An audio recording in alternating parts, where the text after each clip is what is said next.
ఒకవేళ నేను చనిపోతే నేను దేవుణ్ణి నమ్ముకుని సరిగా లేకపోతే నేను చనిపోయినప్పుడు నరకానికి వెళ్తానన్న భయంతో చాలామంది దేవుడి దగ్గరికి వస్తున్నారు.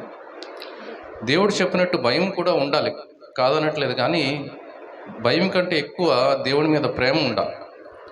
ఆ ప్రేమ లేనప్పుడు మీరు ఏం చేసినా కూడా, ఇక్కడ బైబిల్లో ఏం చెప్తుందంటే మీ శరీరాన్ని కోసిచ్చినా కానీ అది దేవుడికి అవసరం లేదు.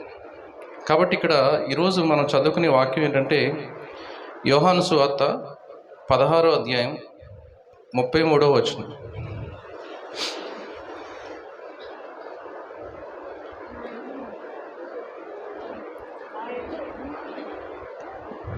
నా యందు మీకు సమాధానం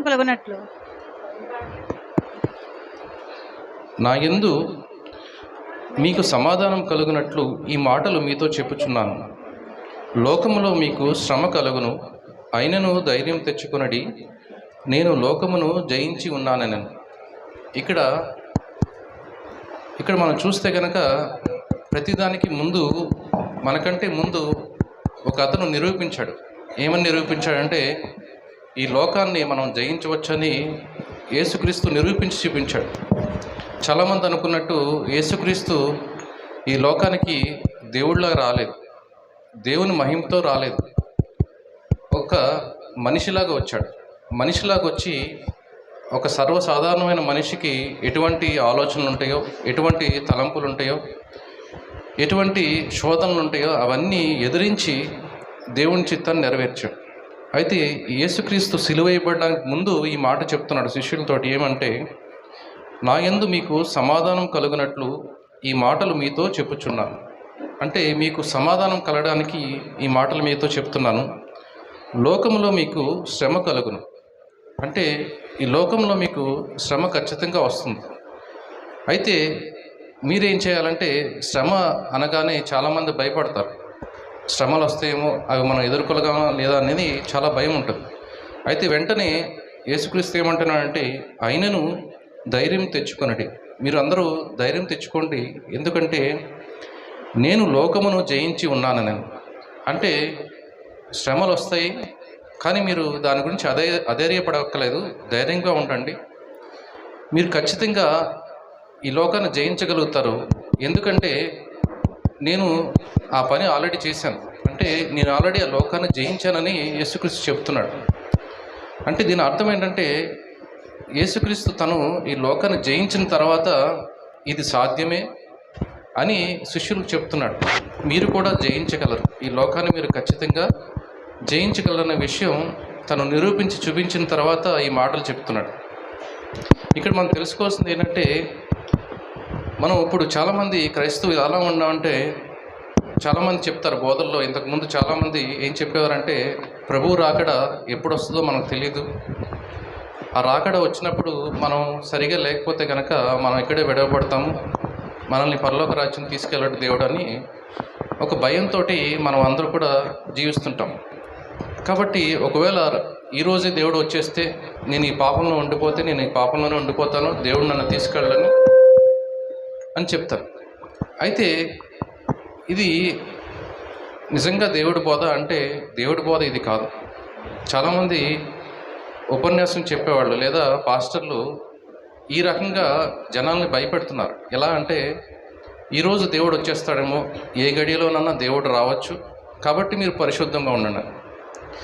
ఇది మనం ఇలా చదివితే బాగానే ఉంది, కానీ మనం దీన్ని కొంచెం లోతుగా వెళ్ళి చూస్తే కనుక, ఒకవేళ బైబిల్ ఏం చెప్తుందంటే మనం అందరూ వధువు సంఘం, దేవుడు వరుడు. మనము ఈ వధువు సంఘము ఆ వరుడిని కలవడానికి మనమందరూ కూడా ఎదురు చూస్తున్నాం. ఇక్కడ మనం ఒక లోకానుసారమైన ఉదాహరణ తీసుకుంటే, ఒకవేళ ఒక అబ్బాయికి అమ్మాయికి ఎంగేజ్మెంట్ అయింది. ఎంగేజ్మెంట్ అయిన తర్వాత తన ఏదో పని వల్ల కాబోయే భర్త విదేశాలకు వెళ్ళాడు. అక్కడ ఉన్న తన పని రీతిని బట్టి ఒక 5 సంవత్సరాలు ఎంతో నేను రాలేను, ఇంకో 5 సంవత్సరాల వరకు నేను రాలేను, కాబట్టి నువ్వు జాగ్రత్తగా ఉండు, నేను వచ్చిన తర్వాత మళ్ళీ నేను పెళ్లి చేసుకుంటా అని చెప్పి వెళ్ళాడు అనుకుంది. ఒకవేళ నిజంగా ఈ అమ్మాయి చాలా సంతోషపడి ఈ 5 సంవత్సరాలు ఇతను రాడు, కాబట్టి నా ఇష్టం వచ్చినట్టు నేను బ్రతకొచ్చు, ఎవరితో కావాలంటే వాళ్ళతో తిరగొచ్చు, ఏది కావాలంటే అది చేయొచ్చు, ఏదన్నా చేయొచ్చు. ఎందుకంటే ఖచ్చితంగా ఈ 5 ఏళ్ళలో ఇతను తిరిగి రాడు. 5 ఏళ్ళ తర్వాత పరిశుద్ధంగా ఉంటాను, ఎందుకంటే అతనితో పెళ్ళి అవుతుంది కాబట్టి. ఒకవేళ ఇదే భర్త, కాబోయే భర్త 5 ఏళ్ళని చెప్పకుండా నేను ఒక ఇంపార్టెంట్ పనిలో ఉన్నాను, ఒక నెల పట్టొచ్చు, ఒక సంవత్సరం పట్టొచ్చు, లేదా రేపే రావచ్చు, లేదా ఈరోజే పంపించేయచ్చు అని చెప్పినప్పుడు ఈ అమ్మాయి ఏమనుకుంటుందంటే, ఏమో ఇప్పుడు నేను ఎవరితోనో తిరుగుతున్నాను లేదా ఏదో చేస్తున్నాను, ఈ పని చేస్తున్నప్పుడు నా కాబోయే భర్త వస్తే కనుక నేను అతని ముందు సిగ్గుపడాలి, అవమానపడాలని చెప్పి చాలా జాగ్రత్తగా బతుకుతుంది అనుకుందాం. ఇక్కడ మనం చూస్తే ఆ అమ్మాయి ఎటువంటి తప్పు చేయలేదు. దేనివల్ల అంటే భయపడి, ఒకవేళ ఏ సమయంలోనైనా అతను తిరిగి వచ్చేయచ్చు కాబట్టి భయపడి తప్పు చేయలేదు. కానీ నిజంగా తన హృదయం ఎలా ఉందో చూస్తే కనుక హృదయంలో ఆ పాపం అలాగే ఉంది, పాపపు ఆలోచన అలాగే ఉంది. ఎందుకంటే అవకాశం లేదు కాబట్టి తప్పు చేయట్లేదు, అవకాశం వస్తే తప్పు చేయడానికి సిద్ధంగా ఉంది. కాబట్టి మనం కూడా దేవుడు రాకడ ఈరోజు కావచ్చు, రేపు కావచ్చు, 10 సంవత్సరాల తర్వాత కావచ్చు, లేదా మనం బ్రతికున్నంత కాలం కూడా దేవుడు రాకపోవచ్చు. ఇది ఎప్పుడు వస్తాడో వచ్చే ముందు మనం సిద్ధంగా ఉందాము, పరిశుద్ధంగా ఉందాము అనుకుంటే మనం నిజంగా భయపడుతున్నాం తప్ప దేవుని మీద ప్రేమతోటి మనం ఆయన్ని ఆరాధించట్లేదు.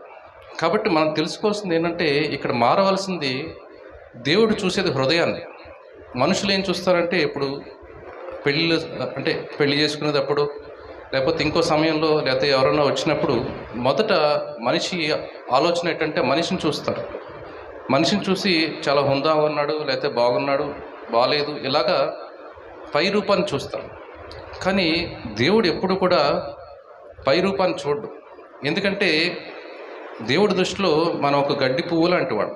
ఈరోజు అందంగా ఉండొచ్చు, రేపొద్దున వాడిపోవచ్చు. కాబట్టి శాశ్వతమైనదే దేవుడు చూస్తాడు. కాబట్టి మీకు తెలుసుకోవాల్సింది ఏంటంటే, మనం పైకి ఎలా ఉన్నామన్నది దేవుడికి అనవసరం, లోపల హృదయంలో ఎలా ఉన్నామన్నది మనకు అవసరం. కాబట్టి నేను చెప్పాల్సింది ఏంటంటే, ఈ రోజున బోధ కూడా చాలామంది మీకు ఆశీర్వాదం వస్తుంది. ఒకవేళ ఇప్పుడు మనం ఉపవాస ప్రార్థన చేస్తున్నాం, దీని యొక్క ఉద్దేశం ఏంటి అని మనం చూస్తే, మనం ఉపవాసం చేస్తే దేవుడి కార్యాలు జరుగుతాయా, లేకపోతే ఎక్కువసేపు ప్రార్థన చేస్తే దేవుడి కార్యాలు జరుగుతాయా అంటే కాదు. ఉపవాసం అంటే ఎందుకు చేస్తామంటే, మనము మన తిండిని వేరే పనులు పక్కన పెట్టేసి దేవుడి మీద ఎక్కువ ధ్యాస పెట్టి దేవుని వైపు తిరగడం కోసం దీని ఉద్దేశం. అంటే మనం ఈ లోకాన్ని నుంచి కొంతసేపైనా ఆ లోకాన్ని వదిలేసి ఇటు రావడం వల్ల దేవుడి విషయాలు తెలుసుకొని దేవుని వాక్యం తెలుసుకోవడం వల్ల మన హృదయంలో మార్పు రావడం వల్ల దేవుడి కార్యాలు జరుగుతాయి.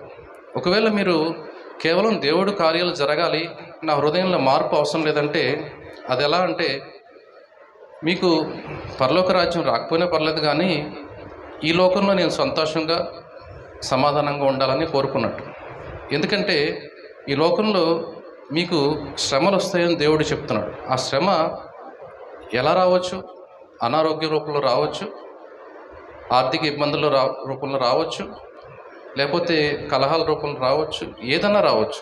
ఈ లోకంలో ఉన్నంతకాలం కూడా లోకంలో ఉండే శ్రమలు ఎప్పుడూ ఉంటాయి. ఇప్పుడు ఒకసారి నేను చదివిన ఒక పుస్తకంలో రాశాడు, వివేకానంద రాశాడు ఏంటంటే, సముద్రంలో అలలు ఉండకూడదని కొంతమంది అనుకుంటూ ఉంటారంట. అంటే దాని అర్థం ఏంటంటే, దాన్ని ఏం చెప్పాలనుకుంటున్నా అంటే, మనిషికి ఎటువంటి ఇబ్బందులు లేకుండా, లేకపోతే ఎటువంటి ఏమంటారు ఇబ్బందులు కానీ, లేకపోతే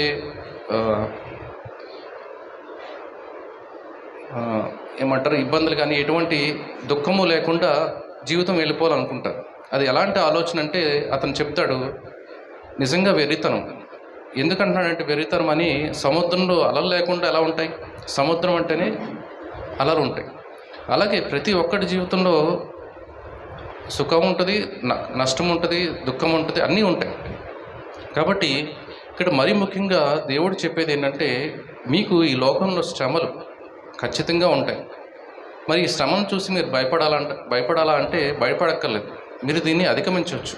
శ్రమలు ఎందుకు వస్తాయి, దాన్ని ఎలా అధిగమించాలంటే, మనం చూస్తే కనుక మనం ధైర్యం ఎలా వస్తుందంటే, మనం చూస్తే మత్తయి సువార్త 10వ అధ్యాయంలో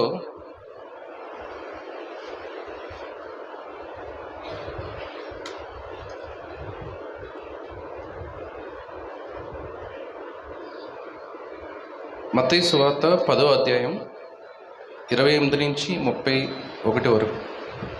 మరియు ఆత్మను చంపనేరక దేహమునే చంపువారికి భయపడకుడి, కానీ ఆత్మను దేహమును కూడా నరకములో నశింపచేయవానికి మిక్కిలి భయపడుడి. 31 వరకు, 28 నుంచి 31. 2 పిచ్చుకలు కాసుకు కమ్మబడును కదా, అయినను మీ తండ్రి సెలవు లేక వాటిలో ఒకటైనను నేలను పడదు. మీ తల వెంట్రుకలన్నీ లెక్కింపబడి ఉన్నవి గనుక మీరు భయపడకుడి, మీరు అనేకమైన పిచ్చుకల కంటే శ్రేష్ఠులు. చాలు. ఇక్కడ మనం ధైర్యం తెచ్చుకోవడానికి దేవుడు ఒకటి చెప్తున్నాడు. ఇక్కడ ఏం చెప్తున్నాడంటే, మీరు అధైర్యపడక్కర్లేదు, మీరు ధైర్యంగా ఉండండి. ఎందుకు ధైర్యంగా ఉండాలంటే, మరియు ఆత్మను చంపనేరక దేహమునే చంపువారికి భయపడుడి, కానీ ఆత్మను భయపడకుడి, కానీ ఆత్మను దేహమును కూడా నరకంలో నశింపజేయగల వారికి మిక్కిలి భయపడుడి. ఇక్కడ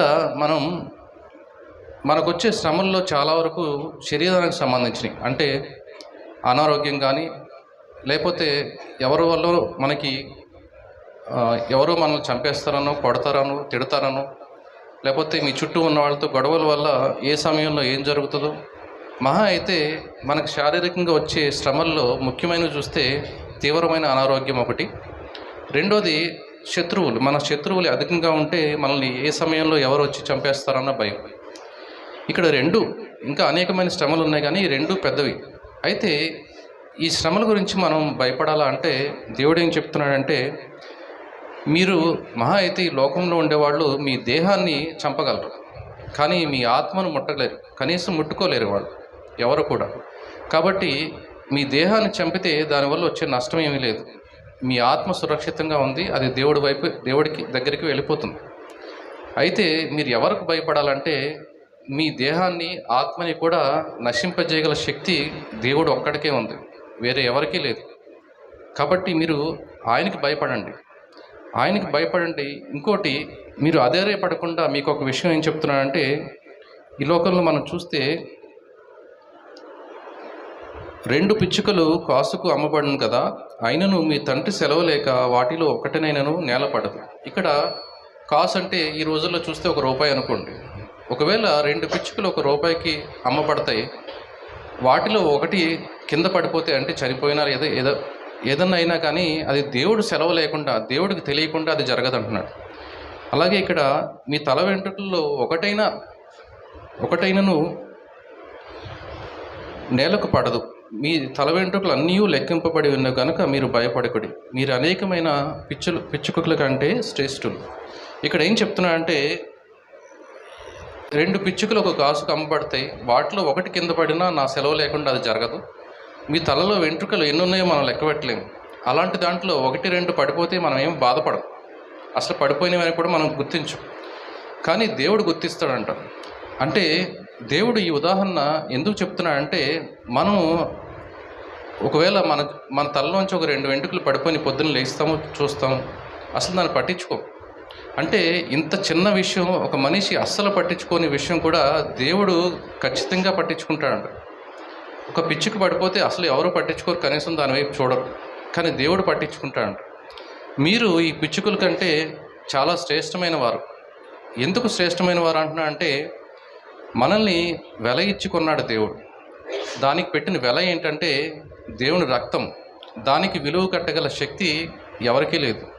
అంత విలువైన రక్తంతో ఇక్కడున్న ప్రతి ఒక్కరు మానవాళిని మొత్తాన్ని దేవుడు కొన్నాడు. అంత విలువైన రక్తంతో కొని దేవుడికి తెలియకుండా మనకు అనారోగ్యం రాదు, ఎవరో మనల్ని తెలియకుండా చంపేరు, లేకపోతే మనం అనుకోకుండా చనిపోం. ఒకవేళ అలా జరిగితే అది దేవుడి చిత్తమే అని మనం నమ్మాలి. కాబట్టి మనం ఇంత శ్రేష్టమైన వారుగా దేవుడి దృష్టిలో ఉన్నప్పుడు మనం దేనికి భయపడాలి? ఏ అనారోగ్యం వచ్చినా, ఏ ఇబ్బంది వచ్చినా, ఏదైనా కానీ మనం భయపడకూడదు. కాబట్టి ఇంతకుముందు మనం చదువుకున్న వాక్యంలో ఏం చెప్తున్నా అంటే, శ్రమలు వస్తాయి కానీ భయపడకండి అని చెప్పాడు. ఎందుకు భయపడకూడదో మనం ఇక్కడ చూస్తే మనకి ఒక ఆదరణ వస్తుంది. అయితే చాలామంది ఇక్కడే ఆగిపోతారు. మనకి ఏది మనకు దేవుడు తెలియకుండా మన జీవితంలో జరగదు. ఇవన్నీ కూడా ఎవరైతే దేవుడి మీద ఆనుకుని దేవుడితో నడుస్తున్న వారికి ఇది వర్తిస్తుంది. దేవుడిలో లేని వారికి, దేవుడి మీద ఆధారపడిన వాళ్ళకి ఇది వర్తించదు. ఇంకొకటి, ఇప్పుడు మనకు కలిగే శ్రమల్లో నేను అన్నట్టు మొదటిది శారీరకమైన శ్రమ, అంటే మన దేహానికి వచ్చే శ్రమలు. అయితే చాలా ముఖ్యమైన శ్రమ ఇంకొకటి ఉంది. అదేంటంటే మన హృదయాన్ని కాపాడుకోవడం. మనం ఇప్పుడు దాకా చాలామంది మన జీవితంలో చాలా సమయం మన దేహాన్ని ఆరోగ్యంగా ఉంచుకోవడం కోసం ఎక్కువ కష్టపడుతుంటాం. మన దేహానికి ఆకలి తీర్చుకోవడం కోసం, మనకి ఆ తిండి తినడం కోసమో, మంచి బట్టలు కట్టుకోవడం కోసమో, సుఖంగా ఉండడం కోసమో మన సమయాన్ని అంతా, మనకున్న 70-80% సమయాన్ని దీనికోసమే మనం ఖర్చు పెడుతున్నాం. ఆ మిగిలిపోయిన 10-20% ఏంటంటే దేవుడికి భయపడి ప్రార్థన చేస్తాం. ఈరోజు పొద్దున్నే లెగిసి ఒకవేళ మనం ఒక వాక్యం చదువుకుని ఒక అరగంట చదువుకుని ప్రార్థన చేసుకున్నాం, అంతే సరిపోయింది. ఈ రోజుకి నేను పొద్దున్నే లేచి ప్రార్థన చేశాను కాబట్టి దేవుడితో సహవాసం అయిపోయింది, నేను ఇంకా లోకంలో పడి ఎలాగన్నా ఉండొచ్చని చాలామంది రిలాక్స్ అయిపోతుంటారు. అంటే పొద్దున్న ఆ దేవుడితో గడిపిన సమయం సరిపోతుంది అనుకుంటారు. కానీ ఇక్కడ మనం చూస్తే అన్నిటికన్నా ముఖ్యమైన శ్రమ ఏంటంటే హృదయాన్ని కాపాడుకోవడం. ఎందుకు శ్రమ అంటున్నానంటే, ఈ రోజుల్లో మనం చూస్తే మన ముందు ప్రతి ఒక్కరి దగ్గర ఫోన్లు ఉన్నాయి. ఆ ఫోన్లో యూట్యూబ్ ఉంది, ఫేస్బుక్ ఉంది. ఈ రోజుల్లో రకరకాల సోషల్ మీడియా అంటాం, అంటే రకరకాల 1-2 కాదు, మీకు ఎన్ని కావాలంటే అన్నీ టీవీల్లో లేదా సినిమాల రూపంలోనో, లేకపోతే రాజకీయ రూపంలోనో, లేకపోతే మన ఫోన్లో వచ్చే రకరకాల వాళ్ళు మాట్లాడే విధానం కానీ, ఇప్పుడు డబుల్ మీనింగ్ డైలాగులు అంటాము, లేకపోతే అశ్లీలమైన దృశ్యాలు కానీ మనం అసలు ఆపలేని పరిస్థితిలో ఉన్నాం. ఎందుకంటే సాతాను దాని మీద పూర్తి అధికారం ఉంది. ఈ లోకంలో ఇక్కడ జరిగే ప్రతి ఒక్కళ్ళు చేసే ప్రతి దానికి కూడా ఆదరణ ఎక్కడ లభిస్తుందంటే సాతాను నుంచి. ఈ సాతాను చాలా బలంగా వాడుకుంటున్నాడు ప్రతి ఒక్కరిని. ఎందుకు వాడుకుంటున్నాడు అంటే వాళ్ళందరూ ఇవన్నీ చూసి చెడిపోతున్నారు. అయితే లోకస్తులే కాకుండా క్రైస్తవుల్లో కూడా చాలామంది వాళ్ళ సమయంలో చాలా వరకు ఇవి చూసి వాళ్ళ హృదయం దానివైపు వెళ్ళిపోతుంది. ఒకవేళ నేను ఇప్పుడు చూస్తే కనుక హైదరాబాద్లో చూస్తే వాళ్ళు వేసుకునే వస్త్రధారణ చూస్తే చాలా భయంకరంగా ఉంటుంది. ఇప్పుడు మనం కూడా అనుకోవచ్చు, ఇలాంటి పరిస్థితుల్లో మనం చాలా జాగ్రత్తగా ఉండగలమా అని. ఉండగలం. ఎందుకంటే ఇప్పుడు నేను బయటకు వస్తే, మా ఇంటి నుంచి బయటకు వస్తే ఒక వీధిలో ఒక 10-20 ఉంటాయి. అంటే ఏంటి, తినేవి, రకరకాల రెస్టారెంట్లు లేకపోతే ఫాస్ట్ ఫుడ్ సెంటర్లు అని. ఒకవేళ మనకు ఆకలిగా ఉంది, ఎక్కడో చోట ఏదో తినేసాం. ఒకవేళ ఎవరో వస్త్రాలు సరిగా వేసుకోలేదు, మనం వాళ్ళ వైపు చూస్తున్నాం. తప్పు వాళ్ళదా మనదా అంటే ఇద్దరిదే ఉంది. వాళ్ళకి తెలియాలి నేను ఎలాంటి వస్త్రం వేసుకుంటున్నాను, ఏ ఉద్దేశంతో నేను వేసుకుంటున్నానని వాళ్ళకి తెలియాలి. చూసేవాడు కేవలం నా ఎదురుగుండా వీళ్ళు ఇలా ఉన్నారు కాబట్టి వాళ్ళకి లేని సిగ్గు కానీ, వాళ్ళకి లేని నాకెందుకు అని నేను చూస్తే కనుక వాళ్ళు దేవుళ్ళు లేరు, వాళ్ళకి తెలియదు. చాలామందికి తెలియదు వాళ్ళు చేసేది తప్పని. కానీ మనకు తెలుసు. మనం ప్రతిరోజు వాక్యం చదువుతున్నాం, దేవుళ్ళు ఎలా ఉండాలో మనం తెలుసుకుంటున్నాం. దేవుడు చెప్తున్నది ఏంటంటే, మీరు ఒకసారి మోహపు చూపుతో మీరు చూస్తేనే చాలు, మీరు పాపం చేసినట్టే. కాబట్టి ప్రతిరోజు పాపం మీ మీద అధికారం చేస్తుంటే కనుక మీ హృదయాన్ని మీరు మీ వశంలో పెట్టుకోలేకపోతే కనుక అది చాలా పెద్ద శ్రమ. ఇది ఎంతదంటే, ఒకవేళ ఎవరైనా మీ శత్రువు వచ్చి మిమ్మల్ని చంపేస్తే మీరు చనిపోతారు, దేవుడి దగ్గరికి వెళ్ళిపోతారు. ఇది పెద్ద శ్రమ కాదు. కానీ మన హృదయాన్ని కాపాడుకోవడమే పెద్ద శ్రమ. మీ హృదయాన్ని ఎందుకు కాపాడుకోలేకపోతున్నారంటే, ఈ లోకము చాలా మీ హృదయం మీద చాలా ప్రభావం ఉంటుంది. ప్రభావం ఎలా అంటే, మన చుట్టూ ఉండే జనాలు, లేకపోతే నేను చెప్పినట్టు మన ప్రతి ఒక్కళ్ళ చేతిలో ఒక మొబైల్ ఉంటుంది. ఆ మొబైల్లో రకరకాల విషయాలు చూస్తూ ఉంటారు. కానీ ఇదంతా చూస్తుంటే మరి ఒకసారి మనం ఒకవేళ ఏదన్నా ఒక యూట్యూబో ఫేస్బుక్ ఓపెన్ చేసాము, ఏదో అసభ్యకరమైనది వచ్చింది, మనం దాన్ని వెంటనే తీసేయాలి కదా, చాలామంది చూస్తారు. ఇక్కడ అసలు ఈ లోకానికి ఎలా వచ్చింది పాపం అంటే నేత్రాశ. మనం అనుకోకుండా కొన్ని దృశ్యాలు చూడొచ్చు, అనుకోకుండా కొన్ని తప్పులు చేయొచ్చు. కానీ ఎంత త్వరగా దాన్ని సరిదిద్దుకుంటున్నాం, దాని నుంచి బయటపడుతున్నాం అనేది ముఖ్యం. ఈరోజు మనం చూసుకుంటే కనుక మనం పడే ఇబ్బందుల్లో చూసుకుంటే మన మానసికమైన ఇబ్బందులు చాలా ఎక్కువ. ఎందుకంటే మనం మానసికంగా దేవుడి వైపు తిరిగిలేము. మన శరీరాన్ని కాపాడుకుంటున్నాం కానీ చాలామంది వాళ్ళ హృదయాన్ని దేవుడి వైపు పెట్టుకోవడం లేదు. ఇక్కడ మనం చూస్తే 1 యోహాను 16వ అధ్యాయం మనం చూద్దాం.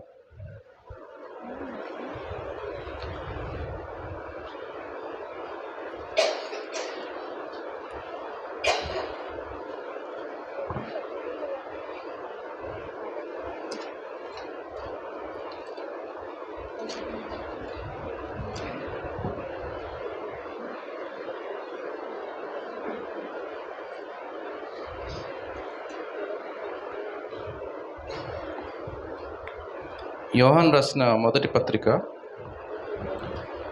2వ అధ్యాయం 16-17 వచనం.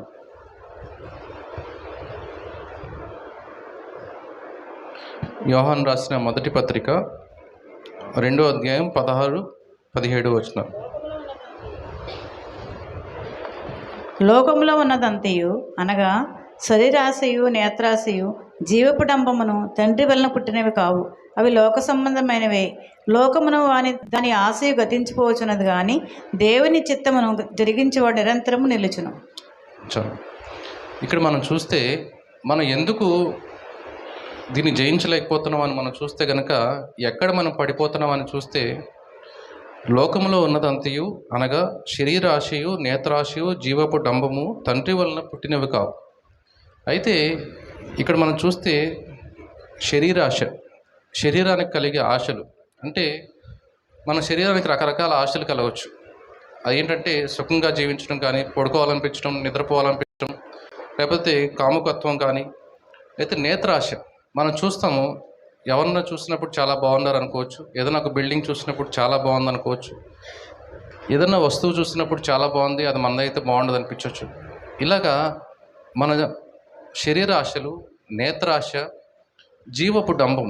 జీవపు డంబం అంటే చాలామంది అనుకోవచ్చు వాళ్ళ జీవితంలో వాళ్ళు చాలా గొప్పవాళ్ళని, వాళ్ళు చాలా గొప్పవాళ్ళుగా అనుకుంటారు. వాళ్ళు ప్రతి ఒక్కళ్ళు ఒక గర్వం అనేది ఉంటుంది. ఒకవేళ మీలో ఎవరైనా ఒక వ్యక్తి మా ఇంటికి వచ్చారనుకుందాం, ఒకవేళ నేను పట్టించుకోలేదు, మీతో మాట్లాడలేదు, నవ్వలేదు, మీరు కూర్చుని మామూలుగా మీరు వచ్చిన పని చూసుకుని వెళ్తారా? లేదా వాళ్ళ ఇంటికి వెళ్ళినా కనీసం మర్యాద లేదు, మాట్లాడలేదు, నవ్వలేదు, పట్టించుకోలేదని మీరు ఒకవేళ బాధపడితే కనుక మీలో జీవపు డంబం ఉంది. ఎందుకంటే మీకు ఆ భావం ఎప్పుడు కలుగుతుందంటే నేను అక్కడికి వెళ్ళినప్పుడు నన్ను పట్టించుకోలేదు, నేను అంత సామాన్యంగా వచ్చానా, నాకేం పని లేక వెళ్ళానా, రకరకాలుగా వస్తాయి మీ ఆలోచనలు. అంటే అప్పుడు దాకా మీరు అనుకుంటారు, మీరున్న స్థితిని బట్టి, మీరు వేసుకున్న వస్త్రాలను బట్టి నేను చాలా దీనంగా ఉంటాను, నేను చాలా దీనుడిని లేకపోతే దీనురాలని అని మీరు అనుకుంటారు. కానీ ఒక సందర్భం వచ్చిన తర్వాత మీకు తెలుస్తుంది మీలో గర్వం ఎంత ఉందని. ఇక్కడ మీరు పాపాన్ని జయించలేకపోవడానికి ముఖ్యమైన కారణం జీవపు డంబం, అంటే మీలో తెలియని గర్వం. ఆ గర్వం మీ హృదయంలో ఉండడం వల్ల మీరు దాన్ని జయించలేకపోతున్నారు. పాపాన్ని జయించాలంటే ఒకటే మార్గం, తగ్గించుకోవాలి. తగ్గించుకోవడం గురించి మనం మాట్లాడగలిగితే యేసుక్రీస్తే తెలుస్తుంది మనకి. యేసుక్రీస్తు ఎంతగా తగ్గించుకున్నాడు అనేది మనం వాక్యంలో చూడొచ్చు. తను మిగతా విషయాలను పక్కన పెడితే ఒక దేవుడు మనిషి రూపంలో రావడమే తగ్గించుకోవడం. ఎందుకంటే దేవుడు చేసిన ఒక జీవుల్లో మనిషి కూడా ఒకడు. తన మహిమను, తను దేవుని సన్నిధిని వదిలేసి మానవ రూపంలో వచ్చాడు, ఒక రిక్తునిలాగా వచ్చాడు, ఒక పేద కుటుంబంలో పుట్టాడు. తను ఎంతగా విధేయత చూపించాడంటే తనని చివరికి సిలువ వేస్తున్నా కానీ మాట్లాడకుండా సిలువ ఎంచుకున్నాడు. తన బట్టల్ని కూడా చింపివేశారు. ఇక్కడ మనం చూస్తే చాలామంది నేను క్రైస్తవుడని, క్రైస్తవురాలని చెప్పుకోవడానికి చాలా సిగ్గుపడతాం మనం ఉన్న ఆఫీస్లో కానీ ఎక్కడన్నా కానీ. మీరు ఒక్కసారి సిలువ వేలాడుతున్న ఆ దేవుడిని చూస్తే దేవుడు అతను మామూలు మనిషి కూడా కాదు. ఒకవేళ నిజంగా మనం కూడా మనం సరిగా బట్టలు లేకుండా మనల్ని అలా చేస్తే కనుక మనం చాలా అవమానం అనుకుంటాం. కానీ ఒక దేవుడు మనిషి రూపంలో రావడమే ఒక తగ్గించుకోవడం. మనిషి రూపంలో వచ్చి అంత దీనస్థితిలో అలాగా అంతమంది అవమానిస్తున్నప్పుడు శిలువ మరణం పొందడం అనేది ఎంత అవమానకరమో అది మనం మాటల్లో చెప్పలేం. ఇంత అవమానాన్ని పడడానికి దాని వెనకాల ఉన్న కారణం మనం చూస్తే దేవుని ప్రేమ. కానీ ఇక్కడే మనం అందరూ ఒకటి తెలుసుకోవాలి, ఏంటంటే దేవుని ప్రేమ ఎంత గొప్పదో. దేవుడు కొన్ని విషయాల్లో ఎంత ప్రేమన చూపిస్తాడు, కానీ తన ఆలోచనలకు విరుద్ధంగా వెళ్ళడు. ఆలోచనలు అంటే ఏంటంటే తన స్వభావం విరుద్ధంగా తను ఏమి చేయలేడు. ఒకవేళ మీలో పాపం ఉంటే దేవుడు మిమ్మల్ని చూసి జాలి పడతాడు. కానీ ఒకవేళ మీరు పాపంతో చనిపోతే మీ మీద ప్రేమ చాలా ఉంది, కానీ మిమ్మల్ని పరలోకం మాత్రం తీసుకువెళ్ళడు. ఈ మాట ప్రతి క్రైస్తవుడు గుర్తుంచుకోవాలి. మనం జీవించి ఉన్నంతకాలం మనకి అవకాశం ఉంది మనం మార్చుకోవడానికి, మారు మనసు పొందడానికి. మనం ఎన్ని తప్పులు చేసినా, ఎంత భయంకరమైన తప్పులు చేసినా కూడా దేవుడు చాలా జాలిగల హృదయం కలవాడు, మనల్ని క్షమిస్తాడు. కానీ పాపంతో మిమ్మల్ని మాత్రం పరలోకం తీసుకువెళ్ళలేడు. అది మనం గుర్తుంచుకోవాలి. ఈరోజు నేను చెప్పాలనుకుంది ఏంటంటే, మొదటిది మనం శారీరకంగా వచ్చే శ్రమలు మనం ఎదిరించగలుగుతాం చాలా వరకు, మనం భయపడకూడదు. కానీ ఇలా మానసికంగా వచ్చే శ్రమల్ని మనం ఎదిరించాలంటే, జయించాలంటే మనం చేయవలసిన పని ఏంటంటే ఈ మూడింటిని వదిలేయాలి. ఆ మూడు ఏంటంటే శరీరాశ. అంటే మన శరీరానికి చాలా ఆశలు ఉంటాయి, అవన్నిటిని మనం తీసి పక్కన పెట్టాలి. నేత్రాశ. నేత్రాశ ఏంటంటే చూసిన దానిలో ఇది మన దగ్గర ఉంటే బాగుండేది, ఇలా మనం ఉంటే బాగుంటుంది, ఇలాగ నేత్రాశ. ఇప్పుడు అక్కడ చూస్తే కనుక హవ్వ కూడా అదే పని చేసింది. ఆ పండును చూసినప్పుడు తనకి చాలా బాగుందనిపించింది. అక్కడ మనం చూస్తే అధ్యాయంలో అది చూస్తే ఈ పండు చాలా అందంగా ఉంది అనిపించింది, తన కళ్ళకి చాలా ఇంపుగా కనిపించింది. కాబట్టి పాపంలో దిగిపోయింది. కాబట్టి ఆ నేత్రాశ ఉండకూడదు మనకి. మూడోది జీవపు డంబం. అంటే మనం ఏదో గొప్పవాళ్ళం, మనం ఏదో నేను లేకపోతే ఏమీ లేదు, నేను లేకపోతే ఇప్పుడు చాలామంది, ఇప్పుడు బైబిల్లో కూడా ఉంది, చాలామంది నేను లేకపోతే ఇది ఆగిపోతుంది, అది ఆగిపోతుంది, నేను లేకపోతే ఇది చేయలేము, అది చేయలేము అనుకుంటారు. కానీ ఎవరు లేకపోయినా దేవుడు చేయగలడు. ఇక్కడ దేవుడు ఒక మాటలో అంటాడు, ఒక వాక్యంలో, ఈ రాళ్ల నుంచి నేను పిల్లల్ని పుట్టించగలను.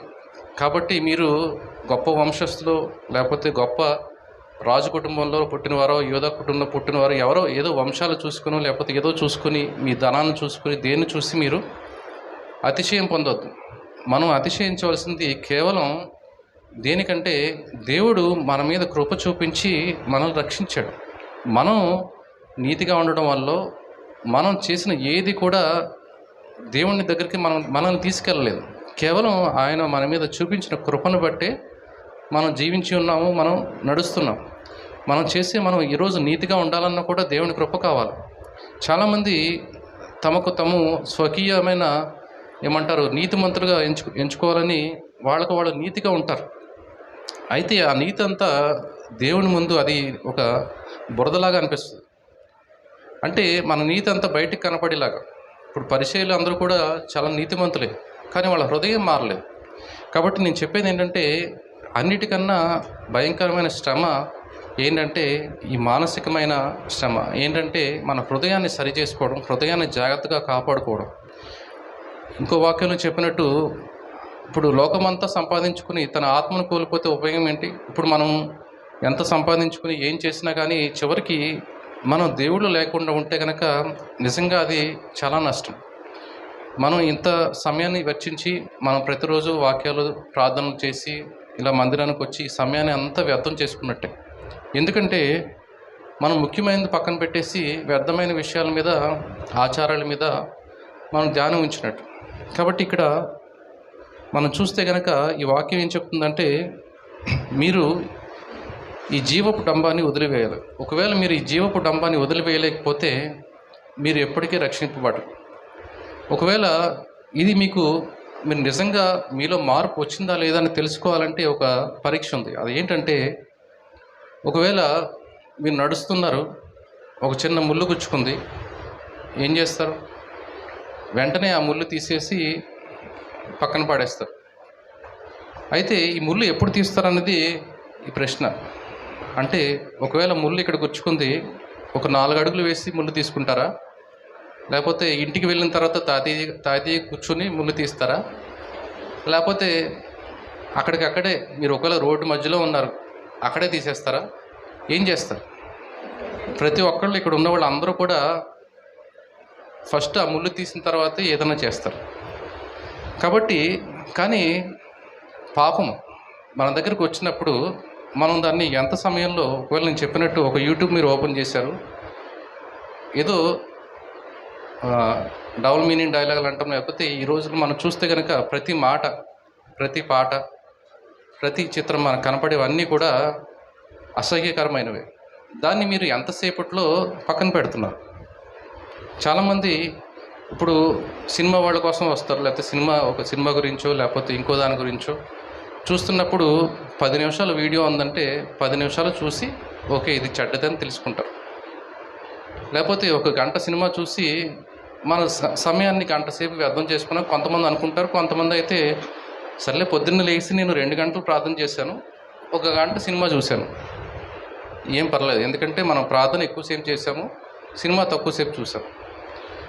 3 గంటలు ఈరోజు నేను ప్రార్థనలో, ఉపవాస ప్రార్థనలో ఉన్నాను, వాక్యం విన్నాను, ప్రార్థన చేశాను, కన్నీటి ప్రార్థన చేశాను, సాయంత్రం వెళ్ళి ఎవరినో ఏదో తిట్టాను, అది పెద్ద విషయం కాదు.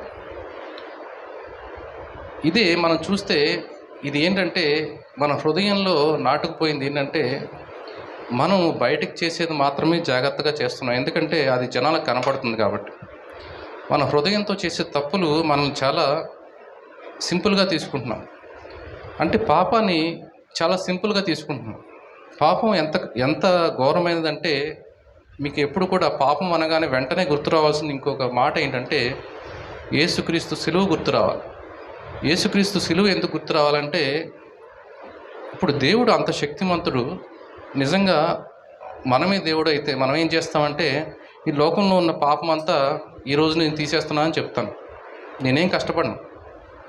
ఎందుకు నేను ఒక మనిషిలా కిందకు వచ్చి ఒక మామూలు మనిషిలాగా నేను జీవించి, పాపం లేకుండా జీవించి, దేవుడు చిత్త ప్రకారం నేను జీవించి, దేవుడితో సహవాసం కలిగి ఇలాగ నేను జీవించి ఒక సిలువ మరణాన్ని పొందవలసినట్టుగా నేనైతే రాసుకోను. నేనైతే ఏం చేస్తానంటే ఇంత శ్రమ ఎందుకు, నేను చెప్తే జరిగిపోతుంది. ఒక దేవుడు ఒక మాట అంటే సృష్టి కలిగింది కాబట్టి ఒక మాట అంటే పాపం పోతుంది. కానీ ఇక్కడ మనం తెలుసుకోవాల్సింది ఏంటంటే దేవుడు తన స్వభావానికి విరుద్ధంగా ఏది చేయడని తెలుసుకోవడం మనకి ఈ సిలువే ఒక నిదర్శనం. అది అంటే ఏంటంటే తన సొంత కుమారుని కూడా సిలువ వేయడానికి సిద్ధపడ్డాడు. అంటే అంత ఘోరమైన సిలువ వేయడానికి కూడా దేవుడు సిద్ధపడ్డాడు, కానీ పాపాన్ని దేవుడు ఒప్పుకోలేదు. కానీ మనము నిజంగా ఆ పాపాన్ని ఎంత సీరియస్గా తీసుకుంటున్నామంటే చాలా సులువుగా తీసుకుంటాం. ఒక మాటే కదా, ఎవరినో తిట్టాము, ఓకే దేవుడి దగ్గరికి వచ్చాము, దేవుడు నన్ను క్షమించమని అడుగుతున్నాం. ఒక చిన్న తప్పే కదా చేసాము, దేవుడిని అడుగుదాం క్షమించమని, దేవుడు క్షమిస్తాడు ఖచ్చితంగా. కానీ మీరు దేవుడు క్షమిస్తున్నాడు కదా అని ప్రతిరోజు మీరు పాపంలోనే ఉంటారా? మీరు పాపం నుంచి ఎప్పుడు మీరు విడుదల పొందుతారు? చాలామంది క్రైస్తవులు ఉన్న ఇంకొక విషయం ఏంటంటే దేవుడి దగ్గరికి ఎందుకు వచ్చారంటే చాలామంది మనం చేసిన పాపాలని కడిగేసుకోవడానికి దేవుడి దగ్గరికి వచ్చామంటారు. ఖచ్చితంగా మీరు చేసిన పాపాలన్నీ కడగవేయబండి. ఎప్పుడు మీరు బాప్తీసం పొందిన రోజే ఖచ్చితంగా కడగబండి. అవి ఎప్పటికీ మీరు దేవుడు వాటిని గుర్తుంచుకోడు. కానీ మీరు బాప్తీసం పొందిన తర్వాత రోజు నుంచి ఎన్ని పాపాలు చేశారో మీరు చూసుకోండి.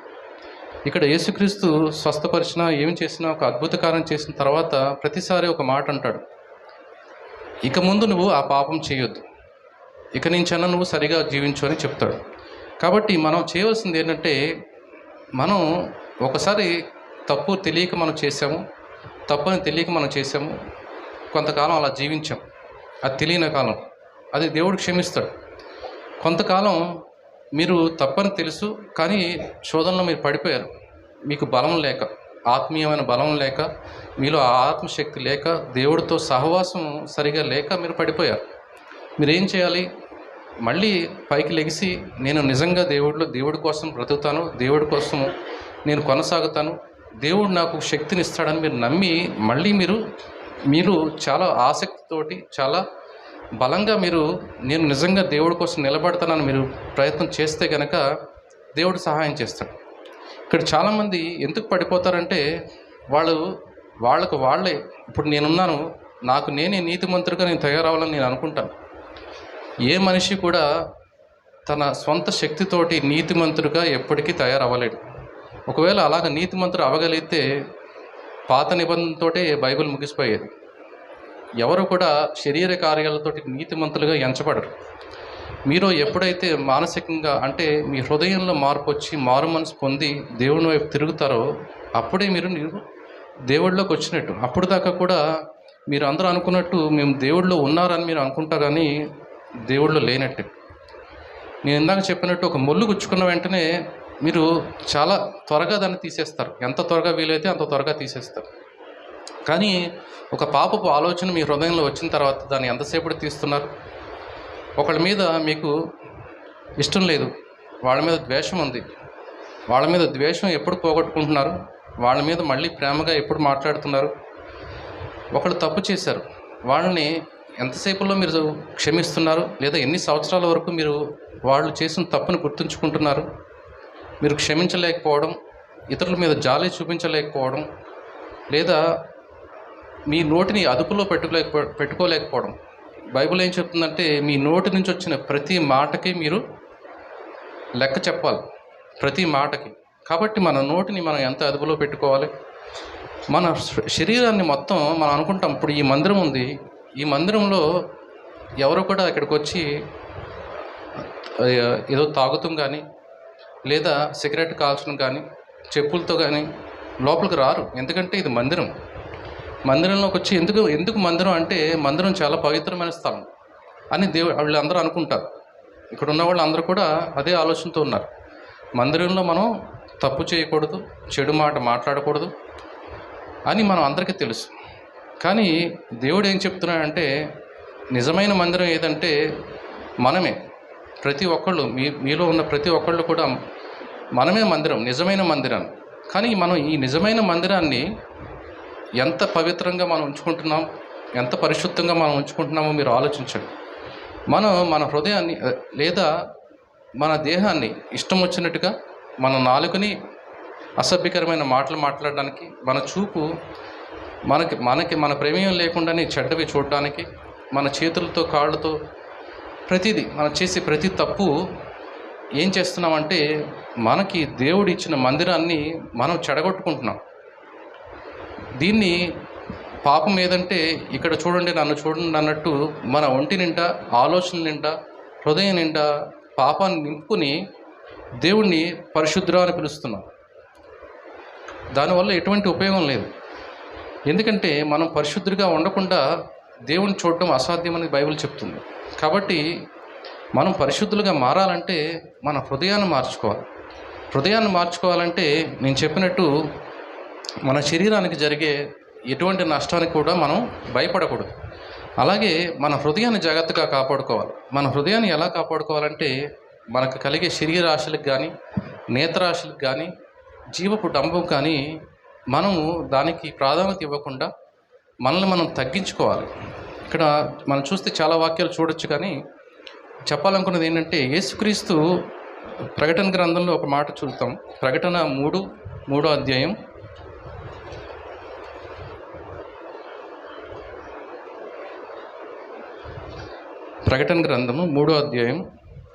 21వ వచనం, 21, 22.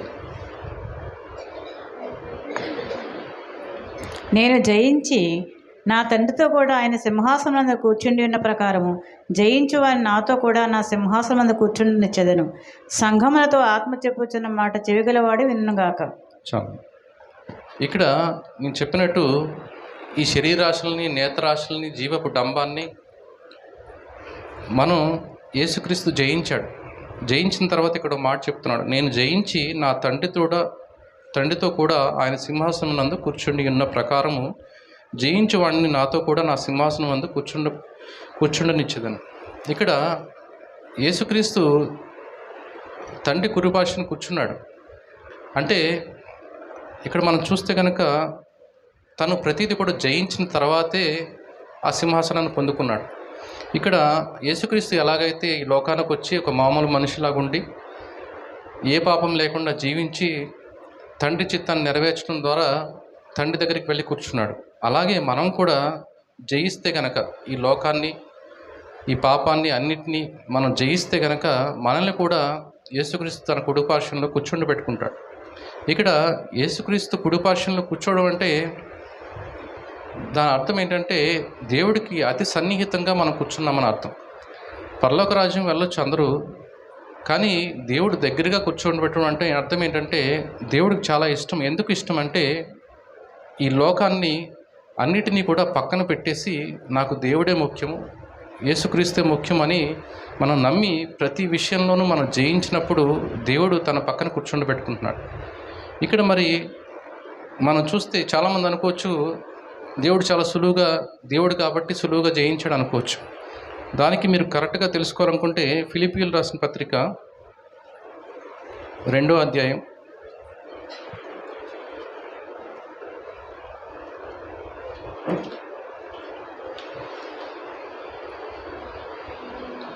5-8 వరకు చదువు. క్రీస్తు యేసును కలిగిన ఈ మనస్సు మీరును కలిగి ఉండుడి. ఆయన దేవుని స్వరూపము కలిగిన వాడై ఉండి దేవునితో సమానముగా ఉండడం విడిచిపెట్టకూడని భాగ్యమని ఎంచుకొనలేదు, కానీ మనుషుల పోలికగా పుట్టి దాసుని స్వరూపము ధరించుకొని తన్ను తానే రిక్తునిగా చేసుకొనెను. మరియు ఆయన ఆకారమందు మనుషుడిగా కనబడి మరణము పొందునంతగా, అనగా శిలువ మరణము పొందునంతగా విధేయత చూపినవాడై తన్ను తాను తగ్గించుకొనెను. అందుచేతను చాలు. అయితే ఇక్కడ మనం చూస్తే ఆయన ఎలా ఉన్నాడంటే దేవుడిలాగా రాలేదు. తను దేవుడై ఉండి కూడా ఆ మహిమల్ని అన్నింటినీ వదిలిపెట్టి ఒక మామూలు మనిషిలాగా ఈ లోకానికి వచ్చాడు. ఈ లోకానికి వచ్చినప్పుడు తను ఎలా వచ్చాడంటే ఒక రాజు కుటుంబంలో పుట్టలేదు, ఒక దాసుని స్వరూపం ధరించుకున్నాడు, తన్ను తానే రిక్తునిగా చేసుకున్నాడు. అంటే రిక్తుని అంటే ఎటువంటి పవర్స్ లేకుండా ఒక సామాన్యమైన మనిషిలాగా వచ్చాడు. ఆయన ఆకారమందు మనుష్యుడిగా కనపడి మరణం పొందినంతగా, అనగా సులువు మరణం పొందినంతగా విధేయత చూపించాడు. అంటే విధేయత అంటే మనం అందరం కూడా విధేయత చూపిస్తాం. ఏంటంటే ఈరోజు ఒకవేళ మీలో ఎవరికైనా ఒకవేళ ఈరోజు ఉపవాసం ఉండండి అంటే ఉంటారు, రేపు కూడా ఉండండి అంటే ఉంటారు, ఎల్లుండి కూడా ఉండండి అంటే ఉంటారు, ఒక 10 రోజుల పాటు ఉండండి అంటే కొంతమంది ఉంటారు. ఒకవేళ 20 రోజులు ఉపవాసం చేయమండి అంటే ఇక్కడ ఉన్న 100 మంది 200 మందిలో ఒకళ్ళో ఇద్దరు సిద్ధపడతారు. ఒకవేళ మీరు చనిపోయే వరకు ఉపవాసం చేయండి అంటే ఎంతమంది సిద్ధంగా ఉన్నారు? ఎవరు ఉండరు. ఇక్కడ విధేయత అంటే మనకు అనుకూలంగా ఉంటే దాన్ని చేయడం, అనుకూలంగా లేకపోతే చేస్తానని చెప్పడం కానీ చేయకపోవడం. ఇక్కడ యేసుక్రీస్తు విధేయత ఎలాంటిదంటే శిలువ మరణము ఎలాంటిదో దేవుడికి తెలుసు. మనం అందరం అనుకుంటాము శిలువ మరణం అంటే చాలా భయంకరంగా ఆ మేకులు కొట్టి దాహము, చాలా అంటే రకరకాల హింసలు, అవమానం అన్నీ కలిసి దీనివల్లే దేవుడు భయపడ్డాడని అనుకుంటాం. కానీ మనం ఆత్మీయంగా ఆలోచిస్తే యేసుక్రీస్తు కలవరపడింది ఆ నొప్పిని తట్టుకోలేక కాదు, ఆ అవమానాన్ని తట్టుకోలేక కాదు. ఎందుకో తెలిస్తే మనం కూడా మారుతాం. ఎందుకంటే దేవుడు యేసుక్రీస్తు ఎందుకు అంత కలవరపడ్డాడంటే శిలువ మరణానికి ముందు తను 3 గంటల పాటు తన తండ్రిని విడిచిపెట్టి ఉండాలి. ఎందుకంటే మన కోసం, మన పాపం కోసం దేవుడు మనకు రావాల్సిన శిక్షణ అన్నిటినీ యేసుక్రీస్తు అనుభవించాడు. ఇక్కడ శిలువ మరణము భయమైనది, భయంకరమైనది, అవమానకరమైనది పక్కన పెడితే దేవుడు వాటిని లక్ష్యం పెట్టలేదు. దేవుడు లక్ష్య పెట్టింది ఏంటంటే ఒక 3 గంటల పాటు దేవుడితో సహవాసం కోల్పోతున్నాను నేను. ఇక్కడ మనం తెలుసుకోవాల్సిన విషయం అదే. దేవుడితో మనం ఎప్పుడైతే సహవాసం కోల్పోతామో ఈ లోకం కానీ, ఈ లోకపు అధికారి సాతాను కానీ మనల్ని చాలా సులువుగా పాపంలోకి నెట్టివేయగలడు. కాబట్టి మనం తెలుసుకోవాల్సింది ఏంటంటే ఇంతగా దేవుడు తగ్గించుకున్నాడు, శిలువ మరణం పొందినంతగా అతను విధేయత చూపించాడు. ఇవన్నీ చేసి చూపించాడు. అతను చూపించిన తర్వాతే జయించాడని చెప్తున్నాడు.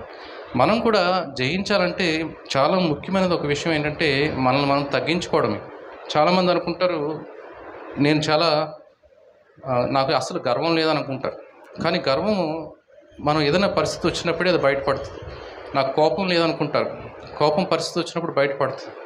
మన హృదయంలో చెడు అంతా కూడా సమయం సందర్భం బట్టి అది బయటకు వస్తుంది.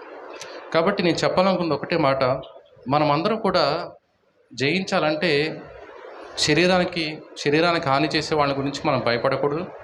రెండోది, హృదయానికి చెడు చేసే వాళ్ళని దూరంగా ఉండాలి.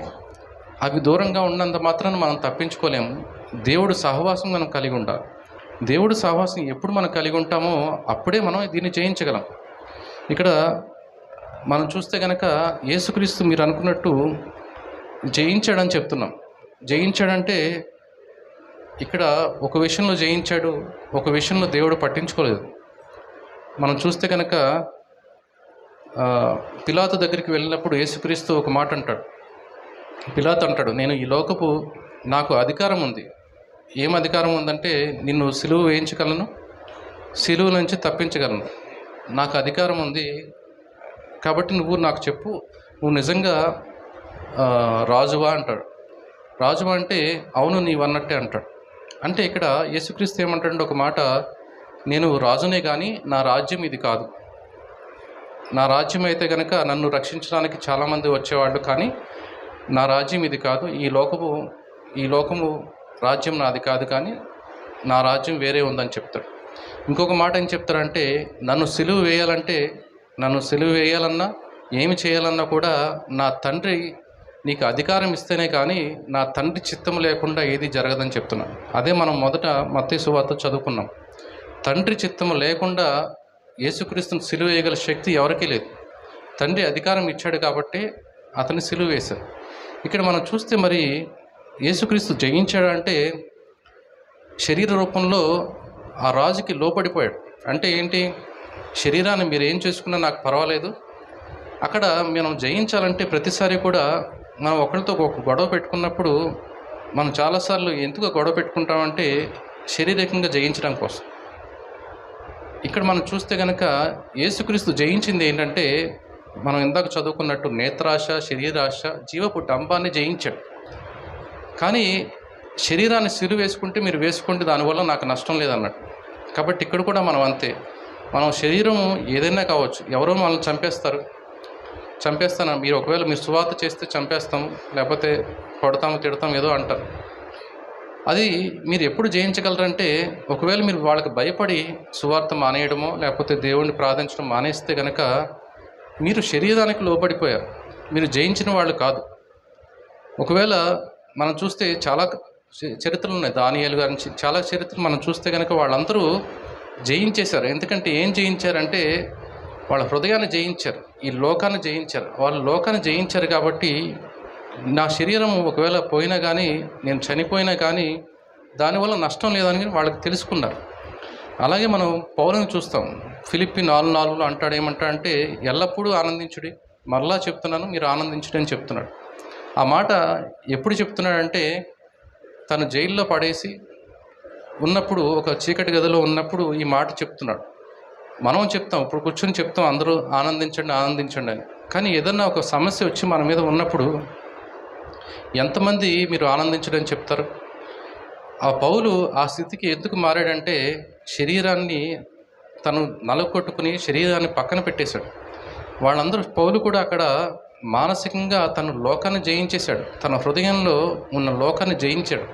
కాబట్టి ఈ లోకంలో వచ్చే ఈ శ్రమలు నన్ను ఏమి చేయలేవు, వాటిని నేను పక్కన పెట్టేస్తున్నాను. పక్కన పెట్టి ఈ శ్రమలు ఎప్పుడు ఉంటాయి? మనం మొదట చదువుకున్న వాక్యం అదే, ఈ లోకంలో మనకి శ్రమలు వస్తాయి, కానీ మీకు సమాధానం ఎప్పుడు కూడా నాలో ఉంటుంది.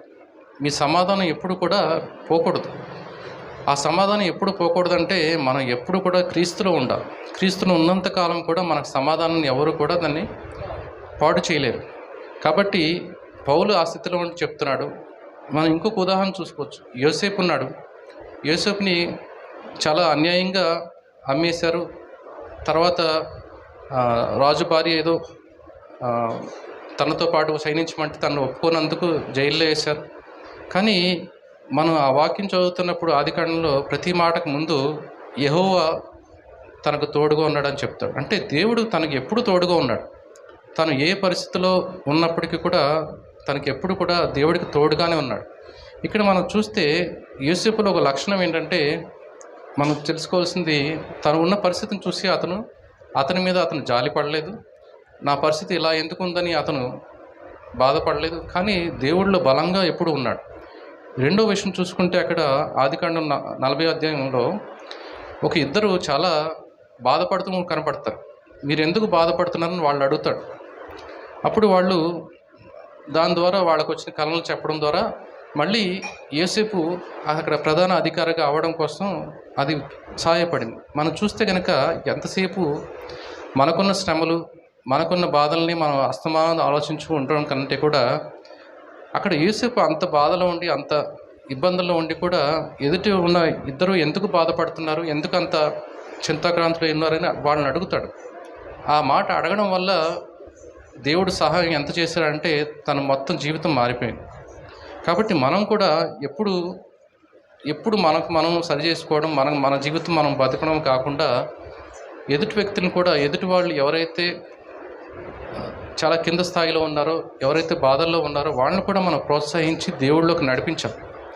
కాబట్టి చివరిగా నేను చెప్పాలనుకున్నది ఏంటంటే, ఈ లోకంలో శ్రమలు అనేవి తప్పవు. కానీ ఈరోజు మనం చాలా ప్రశాంతంగా ఇక్కడ వాక్యం చెప్పుకుంటున్నాం. కానీ ఇంతకుముందు కొన్ని వందల సంవత్సరాల క్రితం క్రైస్తవులు చాలామంది హతసాక్షులుగా మారారు, చాలా ఇబ్బంది పడ్డారు, చాలామంది చంపేశారు, రాళ్లతో కొట్టారు. ఇంకా కొన్ని దేశాలు ఇప్పుడు కూడా, చైనా లాంటి దేశాల్లో కూడా ఇంకా ఇంత ఫ్రీగా వాక్యాన్ని ఎవరు కూడా చెప్పలేరు. కానీ మనం ఈ స్థితిలో ఉన్నప్పుడే మనం ఏం చేయాలంటే మన హృదయాన్ని సరి చేసుకోవాలి, మన హృదయాన్ని ఈ లోకాన్ని జయించేలాగా చేసుకోవాలి. ఎందుకంటే సమస్య వచ్చిన తర్వాత మీరు అప్పటికప్పుడు రెడీ అవ్వలేదు. కాబట్టి ముందు ఖచ్చితంగా శ్రమలు వస్తాయని దేవుడు చెప్తున్నాడు. కాబట్టి ఆ శ్రమలకి మనం ఇప్పటి నుంచే సిద్ధపడి మన హృదయాన్ని సరి చేసుకుని ఉంటే కనుక మనం జయించేవారుగా ఉంటాం. ఎందుకంటే శ్రమలు రానంత వరకు కూడా ప్రతి ఒక్కళ్ళు జయించిన వాళ్ళే అనుకుంటారు. ఇప్పుడు యుద్ధం రానంత వరకు కూడా సైనికులు వాళ్ళు చాలా కష్టపడి ఎన్నో విషయాలు నేర్చుకుంటారు. కానీ యుద్ధం వచ్చినప్పుడే ఆ యుద్ధం సరిగా చేయగలిగితే వాళ్ళు బతుకుతారు, చేయలేకపోతే చనిపోతారు. అలాగని యుద్ధం రేపు ఉందని చెప్పి ఈరోజు నేను గన్ ఎలా షూట్ చేయాలి, లేకపోతే ఏం ఎక్సర్సైజ్ చేయాలి, నా బాడీని ఎలా ఫిట్గా ఉంచుకోవాలని ఇప్పుడు నేను అనుకుంటే రేపు యుద్ధం చేయలేను. కాబట్టి ముఖ్యంగా నేను చెప్పాలన్న సందేశం ఏంటంటే, మనము ఈ రోజు నుంచి కూడా మనం సరి చేసుకుంటూ మనల్ని మనం సిద్ధపాటుగా ఉంచుకోవాలి. ఎందుకంటే రేపు రాబోయే శ్రమలకి మనం ఎదుర్కొని తట్టుకొని జయించే వాళ్ళగా మనం ఉండాలంటే ప్రతిరోజు కూడా మనం దేవుడితో సహవాసం కలిగి దేవుడితో ఎల్లప్పుడూ మనం నడిస్తే కనుక మనల్ని మనం కాపాడుకోగలుగుతాం, దేవుడికి గొప్ప సాక్షులుగా మిగులుతాం. చిన్న వాక్యాన్ని దేవుడు దీవించిన గాక. చిన్న ప్రార్థన చేసుకుందాం. పరిశుద్ధుడు, ప్రేమగల మా తండ్రి, మరి ఈరోజు మీ ద్వారా మరి మాకు తెలియజేసిన విషయాలను మేము మర్చిపోకుండా మా హృదయంలో మరి జాగ్రత్తగా ఉంచుకొని మీ మాటలను చెప్పిన మేము జీవించడానికి, మరి మమ్మల్ని సరైన విధంలో నడిపించడానికి మీరే మాకు సహాయం చేయమని, మీ యొక్క పరిశుద్ధాత్మ సన్నిధి మాకు ఎల్లప్పుడూ తోడుగా ఉంచి నడిపించమని, మరి ఈ 3 రోజుల ఉపవాస ప్రార్థనలన్నీ కూడా మీ చిత్తానుసారంగా మీ యొక్క సన్నిధితో నడిపించమని యేసు నామమున అడుగుతున్నాం తండ్రి. ఆమేన్.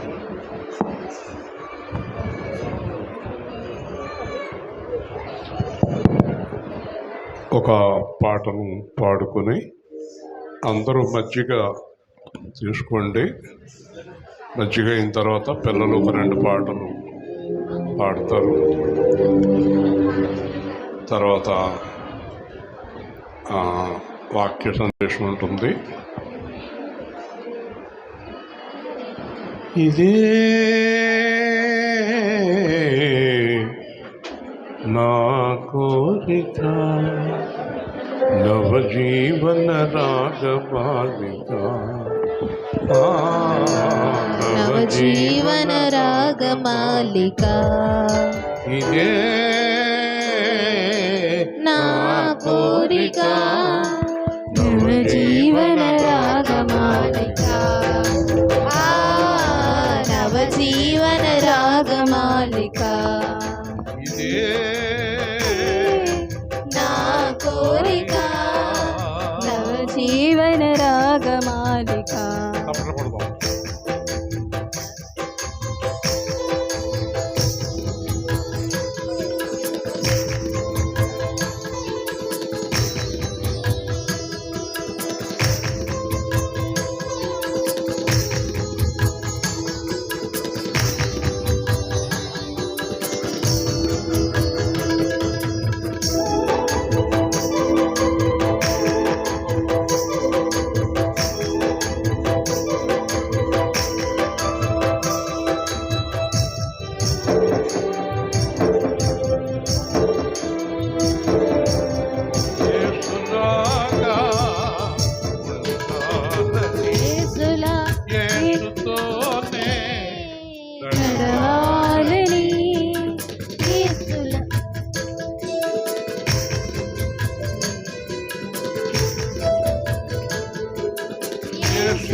ఇదే ఆనందించాలని ఇదే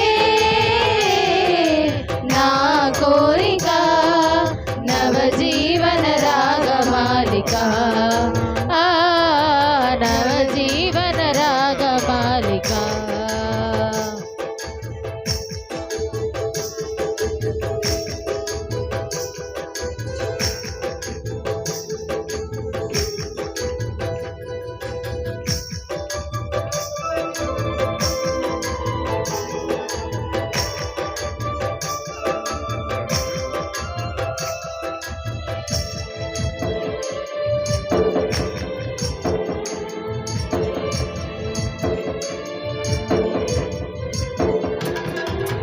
ఈ ఈ లోకం లోకములో పరలోకములో నీలోన నివసించాలని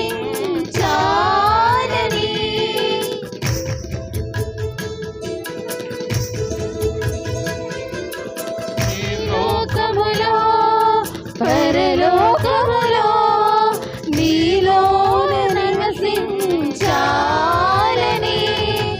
ఇంట బయట యేసునాథునికి ఇంట బయట యేసునాథునికి కంటి పాపనై వెలిగిపోవాలని కంటి పాపనై వెలిగిపోవాలని ఇదే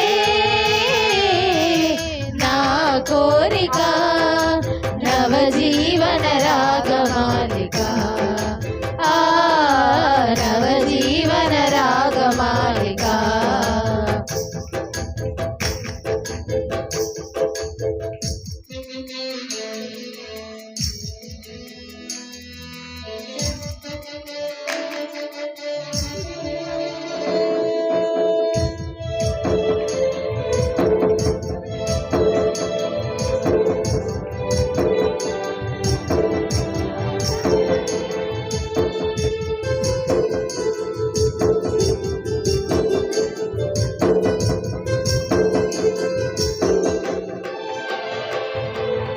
ఆ యాత్రను ముగించిన వేళ ఆరోహణమై పోవాలని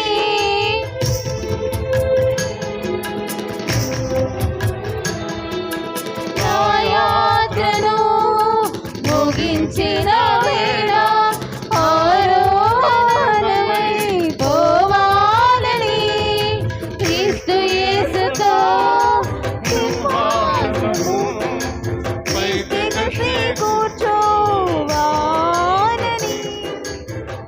యేసుతో సింహాసనము పైకి గసి కూర్చోవాలని ఇదే